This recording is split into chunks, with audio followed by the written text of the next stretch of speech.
Chesapeake Bay, 200 miles long with nearly 12,000 miles of shoreline in 6 different states, home to more than 3,600 species of plants and animals, including birds, fish, and grasses.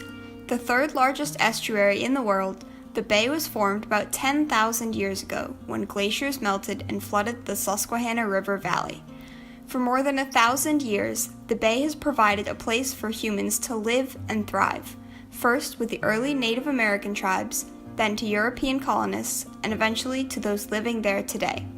Millions of people rely on the bay and its tributaries for their livelihoods, from fishing to farming to recreation. So what happens when we can't use the bay anymore? Global sea level rise as a result of climate change is a huge threat to the bay and the species that depend on it. According to the Chesapeake Bay program, over the past century, bay waters have risen about 1 foot and are predicted to rise between 1.3 and 5.2 feet over the next century, which is faster than the global average.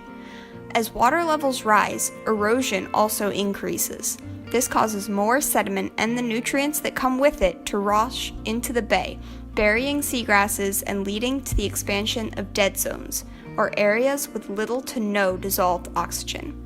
It is nearly impossible for species to live in dead zones, which means less crabs and rockfish in the bay. This also affects the livelihoods of the watermen whose jobs depend on the presence of these species.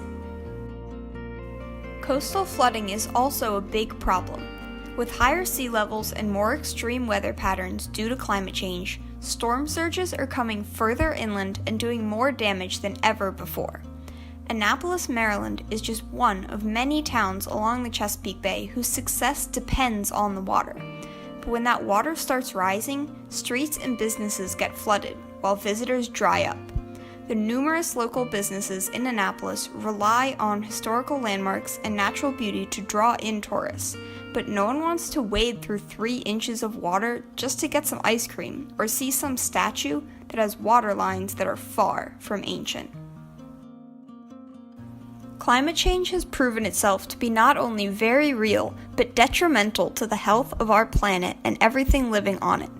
Sea level rise and coastal flooding are just 2 of the countless effects of global climate change, and the Chesapeake Bay is one of the most vulnerable places to those effects. Our bay is going downhill fast, and if we don't do something about it, we'll be going down with it.